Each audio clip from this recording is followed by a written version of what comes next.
Bonsoir à tous, je suis très ravie de vous retrouver pour cette nouvelle édition sur Burkina Info. Le sommaire. Les organisations professionnelles des médias s'indignent contre les mesures répressives du Conseil supérieur de la communication. Face aux journalistes, ils ont dénoncé certaines dérives. Aménagement hydro-agricole, la campagne nationale a été lancée ce jeudi dans la commune rurale de Tanguin d'Assouri.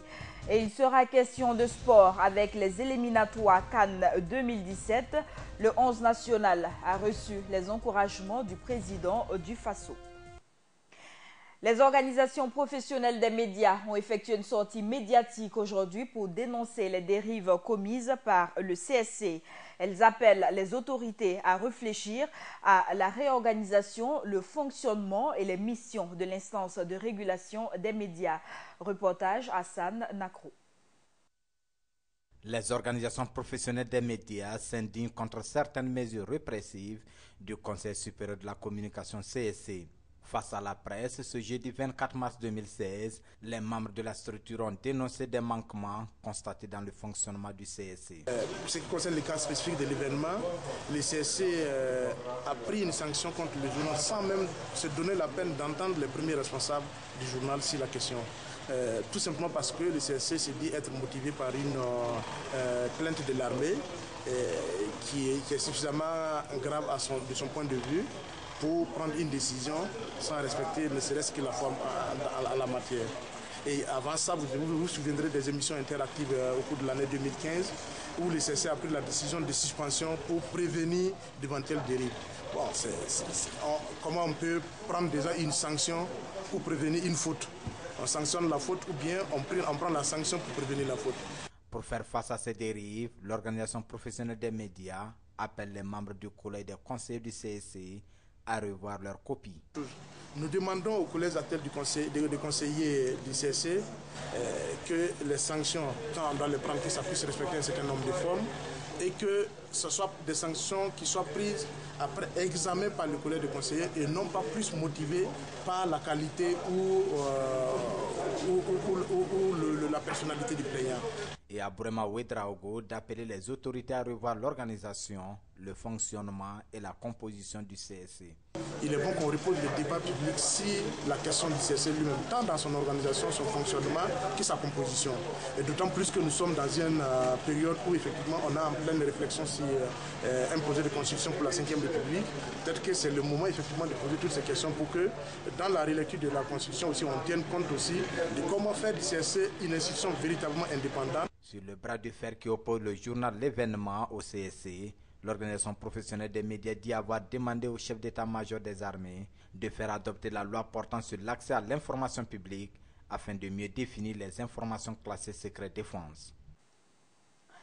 Le cadre sectoriel de dialogue, justice et droits humains a tenu ce jeudi sa revue annuelle. Il s'agit pour les participants aux travaux de faire le bilan des actions menées et d'envisager de nouvelles perspectives pour l'atteinte de leurs objectifs. Compte rendu, Viviane Bama. Faire le bilan de la tranche annuelle 2015 du cadre sectoriel de dialogue justice et droits humains, y réfléchir dans l'optique de faire des recommandations pour de meilleurs résultats, voici en quelques mots l'objectif de la revue annuelle du cadre de concertation de dialogue justice et droits humains. Un arrêt stratégique pour le ministre de la Justice. Si nous menons nos actions et que nous ne nous arrêtons pas de temps en temps pour voir ce qui a été fait et voir les difficultés auxquelles il faut remédier, nous ne pouvons pas m'y aller. Donc c'est un cas très important et comme vous le voyez, c'est tous les acteurs qui interviennent, que ce soit au niveau étatique, au niveau des concentrés ou au niveau des partenaires techniques et financiers ou au niveau des acteurs sociaux comme les syndicats sont présents et ensemble nous allons donc faire cette revue-là qui va nous permettre de repartir sur de bonnes bases. Et pour ce qui est du bilan, on enregistre des points de satisfaction pour avoir amélioré entre autres les conditions de travail des acteurs de la justice. Au cours de l'année écoulée, nous avons quand même adopté tant au plan législatif qu'au plan réglementaire, un certain nombre de tests qui ont pour but de renforcer le rendu de la justice, en renforçant bien sûr l'indépendance des acteurs de la justice, en donnant aussi les moyens juridiques aux magistrats pour travailler aux autres acteurs, mais également en matière de droits humains, nous avons mené beaucoup de réformes et mené beaucoup d'activités qui vont être présentés. Mais aussi ce qui est important, vous savez que nous sommes à la fin de la SCAD et que nous sommes en train d'élaborer le plan national de développement économique et social. Et donc, aujourd'hui, nous allons certainement faire des recommandations qui vont servir pour que le secteur justice et droits humains puisse apporter sa part de contribution dans l'élaboration de ce programme-là. Avec un taux d'exécution entièrement réalisé de 65% et celui d'une exécution financière de l'ensemble des mesures de 85%, les acteurs du cadre sectoriel sont conscients que malgré les acquis engagés, des efforts restent à faire pour une justice plus crédible, accessible et protectrice des droits et libertés des citoyens. Et l'heure est aussi au bilan des plans sectoriels du premier cycle qui se sont étendus de 2011 à 2015. Les acteurs du cadre sectoriel de dialogue, décentralisation, sécurité se sont réunis à cet effet. Ils ont également pour mission de vérifier l'exécution des politiques sectorielles dans plusieurs domaines de développement. Des précisions avec Mouniratou Guirou. Voir l'exécution des politiques sectorielles dans les différents domaines de la sécurité, la décentralisation, l'aménagement et l'administration du territoire, tel est l'objectif du cadre sectoriel de dialogue, décentralisation, sécurité. Les acteurs devront faire l'état de mise en œuvre des actions contenues dans les plans sectoriels des politiques et stratégies qui concourent à la réalisation des objectifs de la SCAD. C'est le lieu également pour eux de faire le bilan des plans sectoriels du premier cycle qui s'est étendu de 2011 à 2015 pour plus d'efficacité à l'avenir. L'objectif, c'est de mettre en relief donc les acquis et les insuffisances. En mettant en relief les insuffisances, ça permettra, comme on le dit, de changer du fusil d'épaule. Ce qui va changer, c'est que là où ça n'a pas marché, on va essayer, ayant les raisons fondamentales qui ont fait que ça n'a pas marché, essayer de remédier à cela. Et deuxièmement, de prendre en compte un certain nombre de nouveaux phénomènes. Rédigeant donc la politique nationale de sécurité intérieure, on ne s'était pas encore dit qu'on pouvait avoir des attentats comme le terrorisme. Les taux d'exécution de ce cycle ne sont pas très satisfaisants. Et cela pour de nombreuses raisons, à en croire Alfred Gouba. Les taux, à notre avis, ne sont pas très satisfaisants, mais comme vous avez pu le constater, cela s'explique par plusieurs raisons. L'année 2015 a été une année où on a décrété l'austérité budgétaire et qui a fait que beaucoup d'activités qui devaient être menées n'ont pu être menées. Et vous savez suivi aussi que l'année 2015 a été une année où il y a eu beaucoup de mouvements, de soubresauts. En rappel, c'est le 29 décembre 2010 que le gouvernement burkinabé s'est engagé dans une nouvelle dynamique de développement en adoptant la stratégie de croissance accélérée et de développement durable SCAD. Parlons agriculture à présent. Pour la campagne agricole 2016-2017, le gouvernement compte aménager 20 000 hectares et accompagner les producteurs avec des semences et des intrants. À cet appui s'ajoutera 10 000 charrues. Ce sont près de 5 milliards de francs CFA qui seront débloqués pour cette campagne. Toutes ces mesures ont été annoncées hier à l'issue du Conseil des ministres. Joël Zoundi, reportage. 90% de la population burkinabé est agricole. Le gouvernement entend soutenir ces populations. Le ministre en charge de l'agriculture lève un coin de voile sur la série de mesures prises par le gouvernement. Nous allons faire cette année 20 000 hectares d'aménagement. Et pour ces 20 000 hectares d'aménagement, il nous faut accompagner les producteurs avec de la semence de qualité.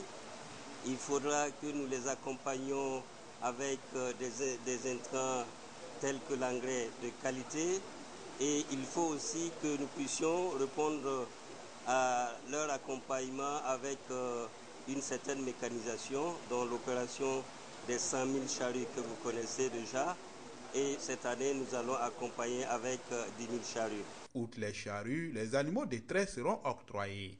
Près de 5 milliards seront donc débloqués pour accompagner les paysans pour la présente campagne agricole.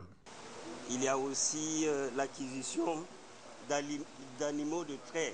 Ces animaux pour accompagner la mécanisation, puisque vous savez que quand on travaille avec des charrues, il faut bien qu'il y ait une traction pour le faire.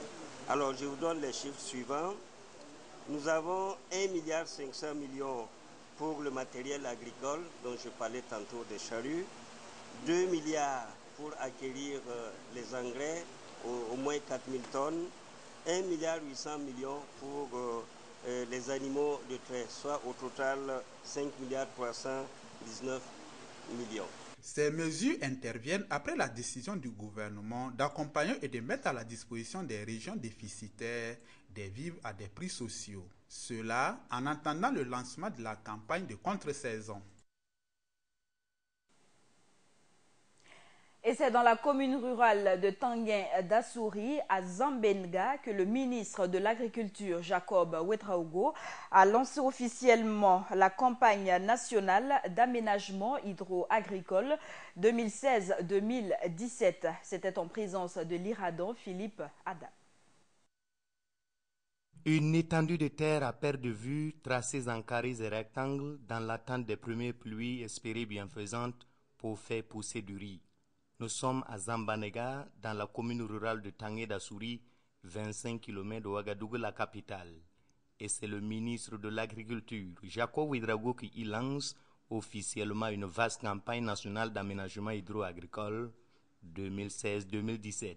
Cette année 2016, nous avons déjà dit nos ambitions dans le discours que j'ai à prononcer, c'est d'aménager 20 000 hectares. Et comme vous le savez, dans le programme du président, il avait prévu 25 000 hectares pour les 5 ans. C'est pour ça que cette année, nous aménageons 20 000 hectares pour la production en bas-fond, pour la production irriguée et pour aussi le maraîchage. Bien entendu, cette ambition du gouvernement vise l'atteinte de l'autosuffisance alimentaire d'ici 2020 et au-delà, ce sera une victoire sur la pauvreté. Sous un soleil de plomb, le Premier ministre Paul Kabatieba, patron de la cérémonie, a visité le site en aménagement et de technologie d'irrigation. Selon une étude, l'incidence en termes financiers, c'est au moins de 400 000 francs en moyenne par ménage pour juste une parcelle. Donc, vous voyez, 400 000 francs, ça permet à un paysan d'améliorer son alimentation, de subvenir à ses besoins de santé, de payer les études de ses enfants. Et pour réussir le pari de l'autosuffisance alimentaire, le pays peut compter sur la Chine-Taïwan qui le soutient dans cette présente campagne. Maintenant, vous pouvez savoir le résultat. Maintenant, à peu près chaque hectare, on peut avoir 3 ou bien 3,5 tonnes par hectare de riz pluvial. Bien sûr, ce n'est pas suffisant, mais je peux vous dire que si tout le monde, si tous les paysans qui s'intéressent à ce projet et voudraient travailler avec nous, je crois que très rapidement, on peut, je souhaite pendant 10 ans, on peut atteindre la sécurité alimentaire. À l'occasion, des motopompes, des brouettes et un tracteur ont été remis aux producteurs des 13 régions du pays. À présent, cap sur Bobo Dioulasso, où des cotonculteurs de la région des Hauts-Bassins dénoncent le fait que des personnes malveillantes travaillent à la libération de Karim Traoré, l'ancien président de l'UNPCB, sans jugement. Ils interpellent donc les autorités à être très vigilants et à enquêter sur les malversations commises dans la gestion de l'Union nationale des producteurs de coton du Burkina Faso. Le reportage de Josias Dabiré. La fronde des cotonculteurs qui a conduit à l'arrestation du président Karim Traoré le 30 octobre 2015 pour malversation dans la gestion de la fessière refait encore surface. Ce mardi 22 mars 2016, les producteurs du coton qui ont réclamé et continuent de réclamer le départ de Karim Traoré ont pris la presse à témoin car, disent-ils, il nous est parvenu que les complices de Karim Traoré avec l'assistance de son conseil juridique sont en train d'œuvrer à sa libération sans que justice ne soit encore rendue. À cet effet, ils ont lancé cette interpellation. Nous, producteurs de coton, attirons l'attention de tous que ce que nous avons dénoncé, c'est que n'est que la partie visible de l'iceberg. Prenons tous à témoin face à la faillite organisée de l'UNPCB par Karim Traoré, son conseil de gestion et leurs complices. À travers ces points de presse, les producteurs anti-Karim donnent leur position qui n'est guère négociable. Nous, producteurs de coton, Réitérons notre engagement à user de tous les moyens pour démasquer et barrer le chemin à tous ceux qui sont animés d'une volonté de détourner les ressources des producteurs de coton et de faire disparaître l'INPCB. L'administration étant une continuité, demandons aux nouvelles autorités, notamment le ministère de l'Agriculture et de l'Aménagement hydraulique, l'application des conclusions de nos derniers rapports, dissolution du conseil de gestion et mise en place d'un comité de transition. Ils entendent revenir à la charge à toutes les fois qu'ils sentiront que la manifestation de la vérité tarde à venir ou ne verra jamais le jour. À présent de l'actualité sportive, c'est au nom de l'ensemble du peuple burkinabé que le président du Faso a encouragé ce matin les étalons avant le match contre l'Ouganda. L'opposition est prévue se jouer ce samedi au stade du 4 août. Le président Roch-Marc Christian Kaboré a annoncé lui-même qu'il assistera au match. L'audience accordée à l'équipe nationale et à son staff a été suivie par Hassan Nakrou. Les 25 joueurs et leur staff technique ont été reçus par le président du Faso ce jeudi 24 mars 2016. Une audience qui s'inscrit dans le cadre de leur match du samedi 26 mars 2016 avec l'équipe nationale de l'Ouganda. Ils ont reçu les encouragements et les bénédictions du président du Faso au nom du peuple burkinabé. Ça a été également l'occasion pour moi de les encourager au nom du peuple burkinabé pour tout ce qu'ils ont déjà fait dans ce sens et souhaiter que et le mental et le physique soient au rendez-vous dans 48 heures pour nous permettre de remporter cette victoire contre l'équipe de l'Ouganda. Et je crois que, en tout cas, les joueurs m'ont rassuré et les rentreurs également qu'ils sont prêts. Et cette assurance a convaincu le président Roch-Marc Christian Kaboré qui sera de la partie le samedi 26 mars à 18h au stade du 4 août pour assister à la rencontre. Et nous leur apporterons en tout cas de notre côté tout notre soutien samedi, puisque je serai moi-même au stade pour participer à ce match. Et je suis certain que Dieu le voulant, nous aurons la victoire. Une promesse que le capitaine des étalons Charles Kaboré et ses coéquipiers comptent honorer le samedi devant le peuple burkinabé. Bon, franchement, c'est un visionnaire, il connaît le sport, il parle positivement, avec beaucoup d'encouragement. Maintenant, c'est avec un grand plaisir qu'on est venu le féliciter déjà pour sa victoire et lui offrir un maillot de la part des étalons en lui promettant déjà de se battre et les uns pour les autres, d'être plus unis et plus combatifs. Après le résultat, ça vient encore quand on a envie et puis quand on se bat les uns pour les autres. Et franchement, il a donné de très bons conseils et on apprend beaucoup parce que être président déjà, c'est beaucoup de charges et nous recevoir aujourd'hui, c'est une satisfaction pour nous tous. C'est par une remise de maillot accompagnée d'une photo de famille que le président du Faso et l'équipe nationale, accompagnés par les membres de la Fédération burkinabé de football, se sont quittés et le rendez-vous est pris pour le samedi à 18h. Le sélectionneur de l'équipe nationale, Paolo Duarte, s'est une fois de plus expliqué sur le choix des 25 joueurs qu'il a retenus contre l'Ouganda. C'était ce matin au cours de la conférence d'avant-match. Des détails avec Hassan Nakrou. Face à la presse, Paolo Duarte et ses poulains ont tenu à donner leur lecture du match du samedi prochain. D'abord, l'entraîneur a tenu à justifier la composition de sa liste qui a fait trop de polémiques au regard de la performance de certains joueurs. On ne peut pas annuler tout ce qu'on a de bon, même si aujourd'hui ils sont dans un moment moins fort de sa carrière, mais le potentiel est là. Minime, je peux vous dire, Bakary Koné ne joue pas beaucoup, pratiquement faire un match par 4. Alain Traoré, la même chose. Steve Yago, la même chose. Un match par 4, un match par 5. Issago aussi, il ne joue pas. Jonathan Zongo, il ne joue pas. Bertrand, il commence à jouer à 1 mois et demi, parce qu'il a passé 2 mois sans jouer. Si je vais écarter toute cette force, ou je suis fou, ou je ne regarde pas ce qui se passe ici dans le championnat.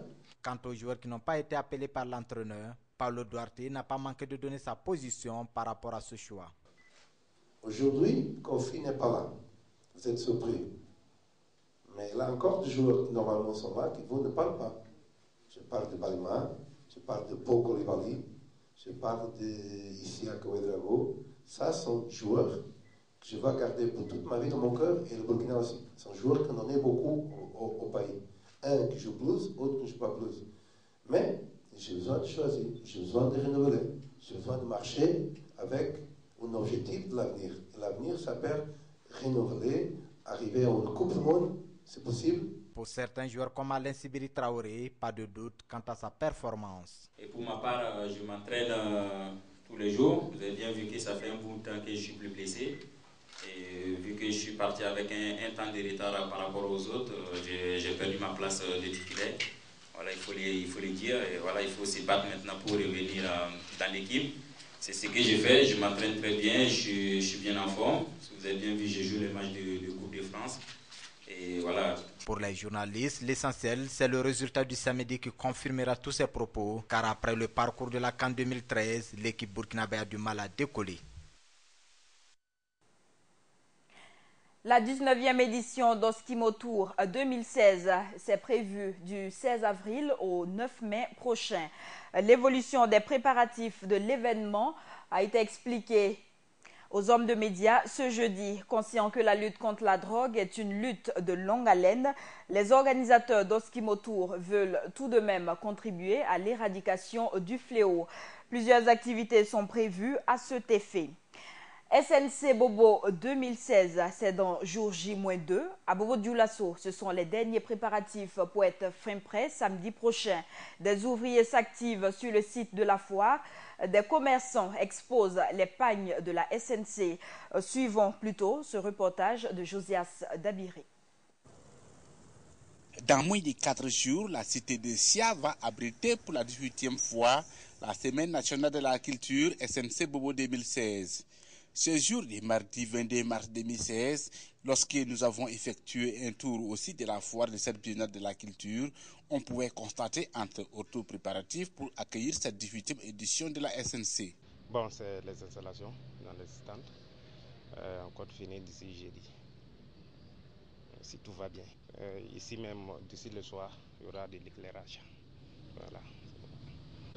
Oui, on a commencé le vendredi et matin. Et j'ai pris 5 pailloles. J'ai pris 5 pailloles et puis on a commencé le vendredi, samedi, dimanche et puis le mardi que c'est fini. Le mardi, aujourd'hui on va finir. Quelques vendeurs de pagnes de la SNC trouvés sur place ne se plaignent pas. Moi je vends les pagnes de la SNC. Bon, de mon côté ça sort un peu. Le marché ça va, il n'y a pas de problème. J'ai pris un stand à 60 000 et ils disent qu'on va nous distribuer ça le samedi. On partage c'est le samedi. Mais actuellement ça va, le marché ça va. Des affiches ont commencé à s'ériger ça et là, bien que très tardivement, annonçant la tenue effective de cette fête. Cependant, on pouvait aussi se rendre compte de la morosité à travers la ville et dont la population dénonce. Vraiment, pour le moment, on ne sent rien. Moi, les années passées, quand la fête proche comme ça, on voit les mouvements dans la ville, mais cette fois-ci, là, on ne voit rien. Franchement dit, pour le moment, je suis ici à Bobo, mais je ne sens pas le mouvement pour la SNC. Jusque-là, je ne sens rien. On ne voit pas des choses qui nous montrent que c'est la SNC. Mais jusque-là, je n'ai pas encore vu leur pancarte au niveau de la place de la femme. On ne sent pas comme ça. Moi, personnellement, en tout cas, moi, je ne le sens pas comme ça. Bon, ça dépend du milieu aussi. Pour l'instant, en tout cas, on ne sent rien. Parce qu'on sent que c'est dû un peu à la crise aussi. Jusque-là, les organisateurs disent attendre les artistes dès le 24 de ce mois, alors que le lancement officiel est prévu le samedi 26 sous le coup de 15 heures. La date du 24 mars est choisie pour l'accueil des artistes, certainement pour raison de place, car ce sont les salles de classe qui seront encore servies de dortoirs pour ceux-ci. Actualité hors de chez nous, au Mali, Ahmad Al-Faki Al-Mahdi, djihadiste malien, comparaîtra devant la CPI pour crimes de guerre. Les juges de la Cour pénale internationale ont confirmé ce jeudi son inculpation pour crimes de guerre. Il lui est reproché la destruction de mausolées protégés par l'UNESCO à Tombouctou en 2012. Le Ghana renforce sa vigilance face à la menace terroriste qui plane dans la sous-région. Le gouvernement ghanéen a soumis au Parlement un projet de loi de sécurité controversé dans le cadre des mesures antiterroristes. L'opposition, quant à elle, craint des abus dans l'application de cette loi en estimant que la constitution ghanéenne garantit la vie privée.